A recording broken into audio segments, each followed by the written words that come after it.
Hi, and welcome back to Coffee Break, Woman to Woman. Today's guest is someone I'm extremely familiar with because it's my mom, Nina Coffey. Say hi, Mom. Hi. She's all Italian, and her full name is Antonina Conchitina Parafioriti. Did I say that well? Yes, you did. How would you say it? You say it. Antonina Conchitina Parafioriti. That was close. So my mom, everyone gets their own cup, coffee cup. Yes. So I said to my husband, I'm going to give everybody their own unique coffee cup. And he said, oh, you're going to go make it made? I said, no, I'm going to go to Walmart and pick a cup that looks like them. All you have to find was Mom Fuel. But the only problem is, it's not blue. All I had to find was pink. So she likes everything blue. So that's your coffee cup for this session. Okay. So you would think this would be the easiest interview, but it's probably the hardest interview because there's so much she can tell you. There's so many great stories. She has 8 children. So there's so many stories, but let's start with this. So you got married at what age? 19. Yeah, you 19, and you had 8 kids in 10 years. Yes, that's true. so you had a girl, 5 boys, and then 2 girls. Yes. So it's Kathleen, Kevin, Michael, Dennis, Glenn, Colin, Kelly, Kirsten. So you have a couple of like Mike, Dennis in there, and Glenn. How come those 3 didn't get a K sound? Ran out of K's. And you remembered some and then did that later. Yeah. All right, so you and Dad, you had 8 kids, Yes. and Dad was in the Air Force, at the end of the Air Force. He was 6 months away from getting out of the Air Force when I met him. Okay, and you had 2 kids by then. No, I had no. So when Dad got out of the Air Force, how many kids did you have? I didn't have any. I didn't have any kids till we got married. No, I know, that's what I mean. I mean, when you were married. After he got out of the Air Force. He had 2 years of community college before he went in the Air Force. And then when he came out of the Air Force, he started in an engineering school in California, Santa Clara University. Yep. And so he was going to have to go 3.5 more years. So he was out there for 1 semester, came home, we got married, and we went back out there. And then not 10 months later, I had my first child. Okay, and but when you lived in California, Yes. you had 2 children. I came home from California pregnant with 2 children. Okay, so you had, see, this is why this is kind of hard. You left with 2 children. You were Yes. pregnant with your 3rd. Yeah, yes, true. Okay, that kind of makes sense, Yes. right? When he Okay. graduated college, we had 2 children and 1 on the way. Okay. So, but that means you didn't go to college. No, in fact, I had a disagreement with my father. Who was right from Sicily. But my family was all for education. And I was expected to go to college. I had an academic course. Evidently, I had a very high IQ. I didn't know it, but my family all wanted me to go to college. My older sister had gone to college, commuted to New York City. But stick on you, so. And I was supposed to go to college. All my friends were going away to college. And so I wanted to go away to college, and my father would not have it. I was supposed to commute to NYU, and I wanted to board, so I... So her father wanted her to go to college next to home, and she's like, well, no, if you're going to make me stay here and go to college, I'm just not going to go. Yeah. And you went and you got married. And I worked for 2 years. In a cannery. No, I worked for 2 years at AT&T in New York City, commuted. Okay. And then I got married, and I worked in the cannery in California. Okay, so again, see, this is why this is hard. Yes. Yes, you worked for AT&T and then in a cannery. Yes. And then to work in the cannery, you understand, I had to have a connection. And my neighbor, whose husband was in law school at Santa Clara, he knew some of the managers at the cannery, which was right across the street from where we lived. We lived in Quonset huts that were set up for the World War II veterans, and they kept them up for the Korean veterans. So we lived across the street from the cannery. So we went to the hall. Wait, make the story short. We don't want to tell the whole story. Okay. They were hiring people, so... You got in. Okay, so he came out and he picked the 3 of us. Okay, so yeah, there's the story short. We were the and only sweet. non-Mexicans that were there, so that's how we knew who we were. But you were Italian, so you looked like you're Yeah, yeah. So you might have snuck in there, Mom. That's when I worked in the cannery. Yeah. Okay. So And then you proceeded to have 8 children, and you lived in where? In California, in University Village. Mom, okay, when you got home and you had your family, when you moved back home, where did you live? At first, we lived in Bayonne. You can relax. No one's gonna We say lived in that. Bayonne for a year, Yep, and then we bought a house in Hazlet in Monmouth County. And which we is New moved- Jersey. And we moved to Hazlet. And then you had 8 children. By the time we left Hazlet, 7 years later, I had 8 children. Yes. So she had 8 kids in 10 years. So that must have been really fun. It was fun. Yeah, so we were there, and then my parents they wanted to move out, so they found a house in Haddonfield. And that's where we were raised. No. Oh my God, Belrose, you talk about Belrose? My husband had a job transferred to Long Island, and we moved to Long Island for 2 years. And then he had a job transfer to South Jersey, and we moved to Haddonfield. Okay, so I missed that one step along my Kelly lines. was going into first grade at the time. Okay. Which means Kirsten was 3, Yes. the youngest. Okay, so now let's just get all this together. So she now has 8 children, and you're how old? You're 30 now. Yes. So she's now 30 with 8 children. My father had to travel quite a bit as an electrical engineer. He tried to travel quite a bit, so you were home with us a lot, which Yes. was not a big deal for her because she's tough. So how was that? I mean, don't tell any specific stories because they can get a little long because I want to hit some Okay. other topics. So you enjoyed it. Yes, I did. I decided that my daytimes were devoted to the children. If I had anything to do, housework, which I hate, She does. I would do that at night. Which is great. So Yeah. you spend your time I wisely spent time playing with the children and growing up with them. for a long time. Yes. So then we skip to my mom is also a nurse. Now you wonder, well, if she didn't go to college, how is she a nurse? So tell that story. So Okay. so you have 8 children.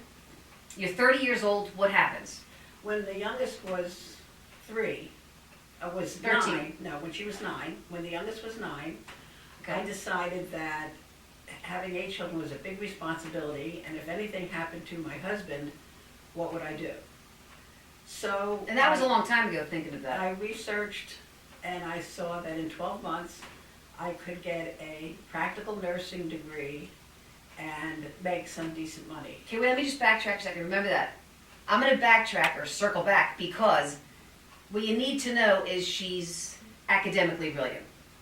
So that's kind of how she gets to where she wants to go. Because, like, I struggled with education. She was the opposite. She's brilliant. So, okay, so you thought, So I decided with 12 months, I would be able to support my family if anything happened to my husband. So I got my practical nursing degree.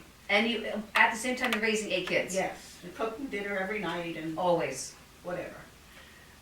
Going to the ball games, Little League baseball games. and Studying at night. Studying at night. And then I worked as a practical nurse. I worked in the cardiac care unit. I was a certified cardiac care nurse. Wow. I knew how to read all the charts and whatever. And I decided I looked around and there were nurses with registered nurse degrees. And I thought, oh, I probably should go on to school. and You probably thought they're kind of dumb. I could do what they're doing. I decided actually the practical nurses were very, very, very good in practice. That's great. I think they had a better education as practicing hands-on than the other nurses. Yeah. So I decided I would go for registered nurse. So I researched that and I found that the community college had a 2-year program for registered nurses. So I went to Gloucester County College and I went for 2 years and I took the exam and became a registered nurse. And let me tell you, it seemed like it was like no time at all because I didn't feel, and I know all the other kids didn't feel, any kind of like, where is she? You know, she's going to classes, which was a full day, or most days, and she was studying at night, and we never felt it. She always made sure she worked around what her kids were doing. So like she said, my brothers all played football, baseball, and everything, basketball, everything they played. I was doing my stuff, and Kirsten was still little. So we didn't miss a trick. So I guess it's being Sicilian, somehow you were able to juggle everything and no one knew when the ball was going to fall, because it didn't. No. Well, I always had the attitude, I don't know where I got it from, because my brother and 3 sisters didn't have it, but I always felt that if somebody else could do it, I could do it. I agree, I feel the same way. So I don't know where that attitude came from, but I did it. I mean, I didn't have any fear about going back to school and doing it. Because a lot of people are so afraid that they don't accomplish anything. Right. Oh, I can't do that. I'm 30 years old. Why am I going to school? And so a lot of people say that. So Right. so now you're 30 years old. Now you're 33, and you're a nurse. You're a full-fledged nurse. Right. And you're doing that, and you have the kids, and everything's going great, and you're working hard, and Dad's, doing what he's doing, holding everything together too.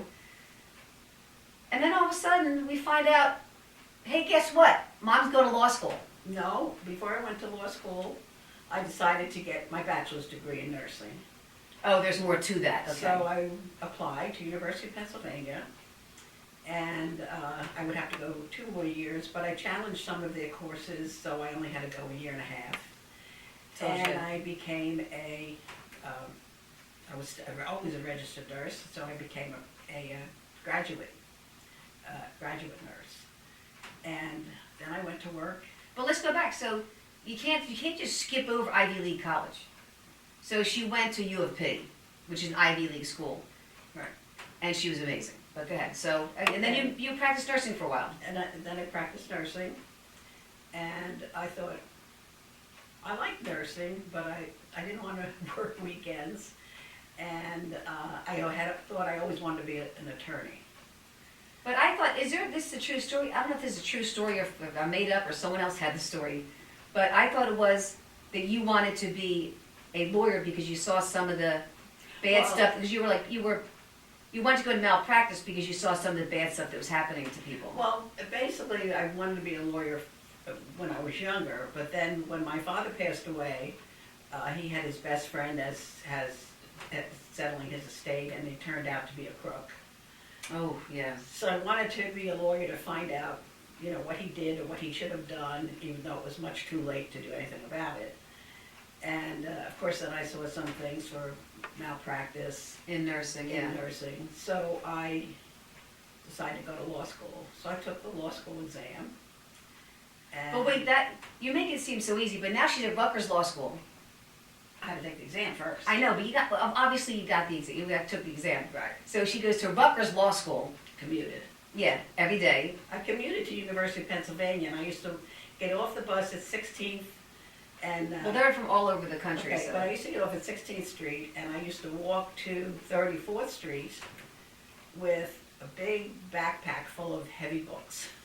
And I did that every day, because I did public transportation. Well, you went from a child on your hip to a backpack on your back, Yes, so yeah, you had to yeah. carry it somewhere. Right. So then she passes the test and gets into law school with ease. I mean, with a lot of studying, obviously. But I remember you in the dining room studying at the end of the table. We usually sat in there. Yeah, doing your study. interestingly, I had a study group my first year. They were all young, right out of college kids, and we had a study group. We met in my dining room. But what I remember about you doing the studying, because it wasn't much. I know you studied a lot at night, but I do remember on Sundays she would make a big pot of sauce, and it's not gravy because there's no Italian word for gravy, so it's not gravy, it's sauce. So she makes a big pot of sauce with with meatballs and sausage, whatever she wants to put in that day, and she's in the dining room. We would sneak in and take bread and dip it. So seriously, the sauce would go from this to like this, because there's 8 of us doing it all day. And their friends. And our friends would do it too. So she's in the dining room. She'd go, "Get out of the sauce! Get out of the sauce!" So she just knew we were in there doing it. So that's I remember you studying during the day on Sunday. Yes. In the morning, late morning. Right. Okay, so to bring the story along, so now you're in law school, and she does really well. How was now you're in law school? Kids are a little bit older, kind of a little easier at this point. Yeah.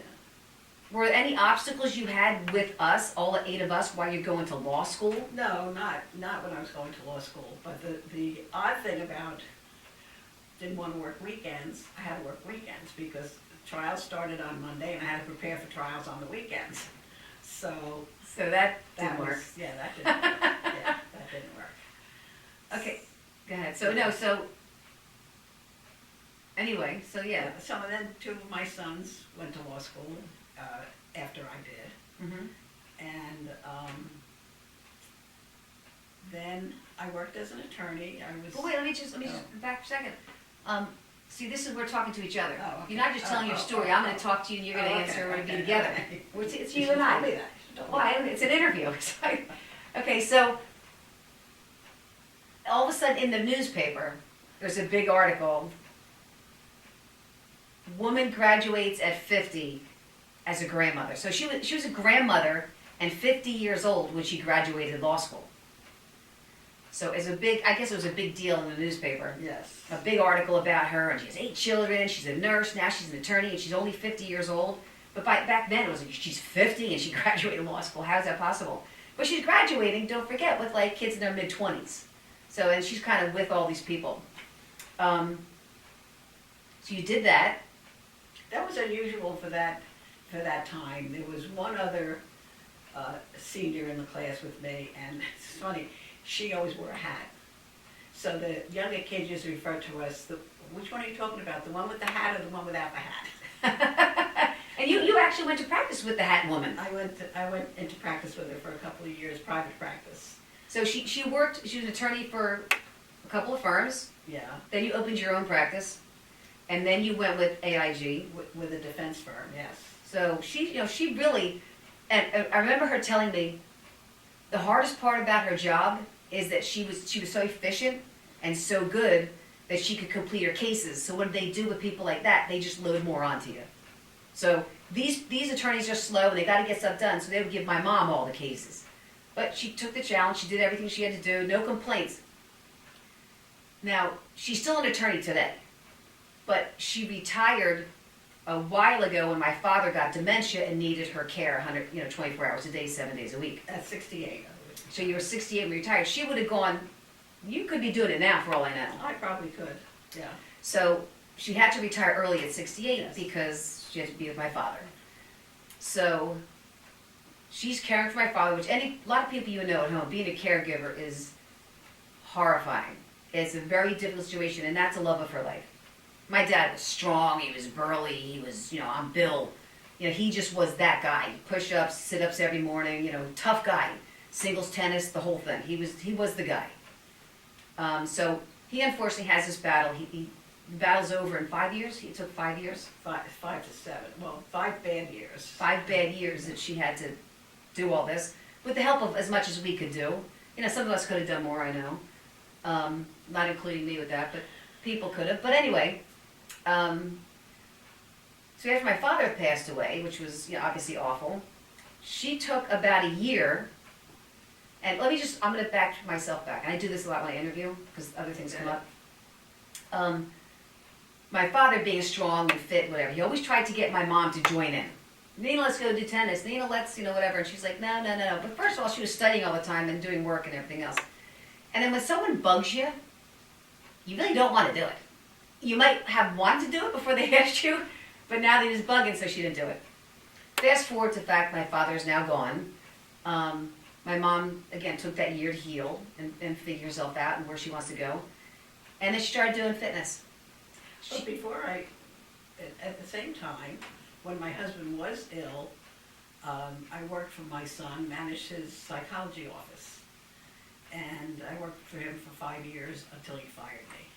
And he fired me because I didn't want to work full time. So I worked for him. And the days I worked for him, I put my husband in an adult daycare, which he really enjoyed. But it was like just a few hours though. Was it a whole day or? It was a day. Was it 7 days? Was it 5 days a week? It would be, no, it was 3 days a week and it would be from 8 o'clock to 4 o'clock.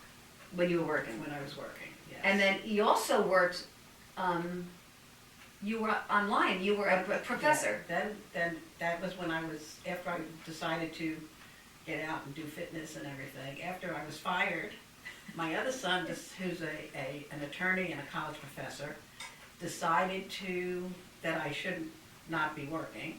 So he said, That's just, but you said you should not be working. I Should not be should working. not be The working. double negative you just Yeah, put there? Right. And so he decided that I should be teaching online courses For the in college. criminal justice in his college. And so she did that quite a bit. So I was doing that. But at the same time, I was doing my mahjong and my line dancing and yoga and weights and balance Exercise. exercise You do class. walking stuff too. And then I led the walking group for a while, But she's still doing it. She is now 89 years old 89 and 3 months. and 3 months. Can't forget those, they're big. So, and she does 5 days a week, work out 5 days a week. She has, like she said, she has her yoga, she has her Zumba, her line dancing. She has her exercise, which is, a little bit of weights and all that kind of stuff. So she does that 5 days a week. Yes. And she doesn't miss it. She's got her friends there, and they'll meet up for lunch on Fridays and the whole thing. She'll say, Kelly, I have to get this hot pink T-shirt because we're having a special Valentine's thing at Zumba Or cancer care. or cancer care. She does all the benefits with everybody. She jumps into everything. So I think the biggest thing with my mom, besides doing it all and nobody realizing how much she's actually doing because no one feels the loss of her time, she always said that age is just a number, and I know everybody says that. Age is just a number, age is just a number. Yeah, well, we all say it, but she lives it. So she actually gets irritated when people say, oh man, I'm 50 now, and I just feel these aches and pains. She goes, get over it. That's when the real Sicilian comes out. Get over it. No, she doesn't. So what did you say about aging? I just said I don't realize ever how old I am until somebody tells me how old I am. Like I just did. But I remember my one granddaughter, she was Division I lacrosse player at Penn State, and she used to ask me how old I was, and I would say, oh, I'm 50. You just forget. 55. So she calls me up one day, and she said, Nona, I was telling my friend you were 55, and she said, she can't be 55. I said, Tatum, your dad is 60. So She said, oh my God, I never thought about it. She said, you never told me what your age was, so I thought you were 55. when I was in school, you were always 30. Yeah. So it's, oh, how old's your mom? Oh, my mom's 30. You were always 30 for some reason. I have no idea why. Yeah. Maybe because I was scarred that you had one more kid and I had to deal with her. Yeah, right. At 30. Right. Yeah. Yeah, so I mean, I agree with you. So me being 62, and people out there, I see them, they're in their 40s and 50s, and they think they can't get into fitness, whatever. Now that's late to get started, but it's never too late to actually do it. No. So age is just a number, Right. and everybody needs to push forward and keep working and never stop learning. She reads a book a night. Now I'm not a big reader, and I told her, all right, I have a book now, because I watch TV before I fall asleep. I have since I was younger. So now I bought a book, a Danielle Steele book, because that's as good as I can get. So I got the Danielle Steele book next to my bed for when I'm going to start reading at night. It's going to happen. I just didn't do it yet. It's been a couple weeks now. Yes. I'm getting ready. Yeah. And then I just found a reading light, which has to be red, because red helps with your melatonin to sleep. So if you're at night and you have a light on, or a night light, or anything by you, make it a red light, okay? Because that'll help your melatonin. So I got her one too, because she reads a lot. Kelly like I needs to said. stop reading when she sees the red light. It's supposed to be No. No. So for Valentine's Day, I got her a red light and myself a red light. And I she used it this first day I got it. Did you like it? Yeah. It was Last good. night? It was good. I read it last night. It didn't put me to sleep, but it was nice. Good. Okay. Yeah. Maybe it'll last a little more than usual. Right. But she said, oh, did you use it yet? I said, no, I'm getting ready to use it. So I'm going to make that transition to reading before I fall asleep. I'm just not there yet, Mom. Yeah. Okay. I'm just not there yet. So, but I will be there, and then we can talk about Okay. my book and not just your book. Right. So I guess that's about it. Do you have anything else you want to share with anybody? No, I can't. I just would reinforce that. Don't say I'm 65 years old. I can't do that, because you think people expect that you can't do that. Yeah. Don't even think about the age. Just do it. You can do anything. Yeah. that you set your mind to. That's right. And it might be slower start, but just start somewhere. I guess the biggest question, and I've been wanting to ask you this for a very long time, so I'm going to ask while all these people watching, because they'll hear the answer. Yeah. Who's your favorite child? I don't have a We all have a, we all kind of think we know who it is, and it's not me. So you know, it's not me. there. Oh, well, Kelly likes to say she was her dad's favorite child. But I was. I don't care what anybody says. I don't think he had a favorite either, because there's no way any one of them could pass by him that they didn't get grabbed and hugged. Oh no, There's no, he way. was a lover for sure. There's no way. No, no, I'm not saying that. No, I think my dad got the biggest kick out of me. And I was energetic like he was. I think I was just different for some reason. I was his peanut. Well, it's nice. I think a lot of them think they were his favorite, so I think that's good. I'm not going for it. But if you ask my siblings, and I'll have them all on one at a time, and they're going to all say, yes, Kelly was dad's favorite. And they'll all agree.